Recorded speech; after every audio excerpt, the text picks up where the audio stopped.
Mega recording studio बाजार भी ठीक।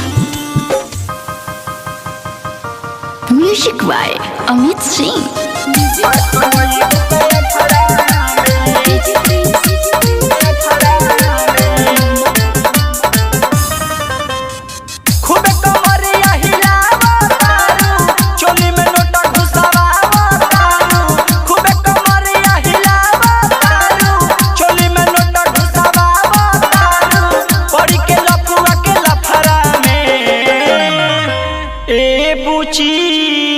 नाच कमर हिला के ए बुची नाच कमर हिला के मार्क करवई भूकाया खड़ा में। ए बुची नाच कमर हिला के मार्क करवई भूकाया खड़ा में। खूबे कमरिया हिलावा तारू चोली में नोटा घुसावा तारू। खूबे कमरिया हिलावा तारू चोली में नोटा घुसावा तारू। पड़ी के लफुआ के लफरा में ए बुची नाच कमर हिला के ए बुची नाच कमर हिला के मार्क करवई भूकाया खड़ा में। ए बुची नाच कमर हिला के मार्क करवई भूकाया खड़ा में।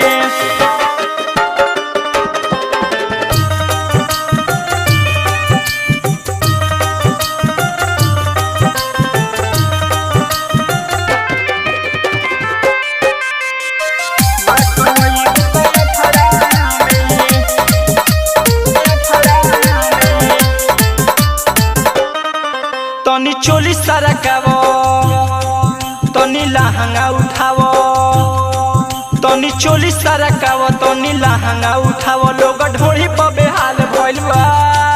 तनी हेनी अच्छी खावो तनी होनी अच्छी खावो। सब लइका बेहाल भइल बा। देखे में बड़ी गदराइल बारू लइका सन पलो भाइल बारू। देखे में बड़ी गदराइल बारू लइका सन पलो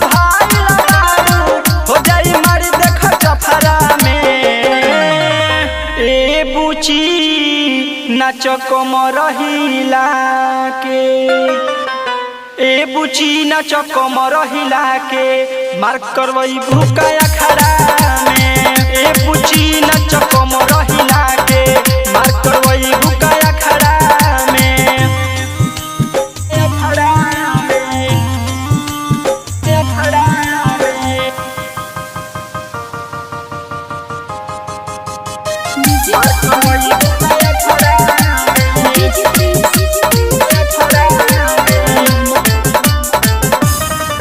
तुहार गोरे गोरे गाल इकरावेला बवाल। तुहार गोरे गोरे गाल इकरावेला बवाल। तुहार ढोढ़िया ई खाल भइल बा। तू अमित के चिखाव सोनू साजन के सताव चुमा देते गाले लाले भइल बा। चंदन के संग सोनू भी बारे सुनील बिहारी संग कमर हिलावे। नंदन कुंदन संग सोनू भी बारे सुनील बिहारी संग कमर हिलावे।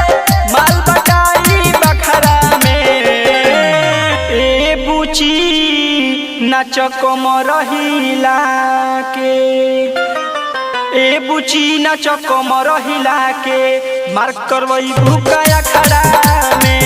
ए बुची नाच कमर हिला के मार्क करवई भूकाया खड़ा में। कमरिया हिलावा तारू चोली में नोटा घुसावा तारू। खूबे कमरिया हिलावा तारू चोली में नोटा घुसावा तारू। पड़ी के लफुआ के लफरा में ए बुची नाच कमर हिला के ए बुची नाच कमर हिला के मार्क करवई भूकाया खड़ा में। ए बुची नाच कमर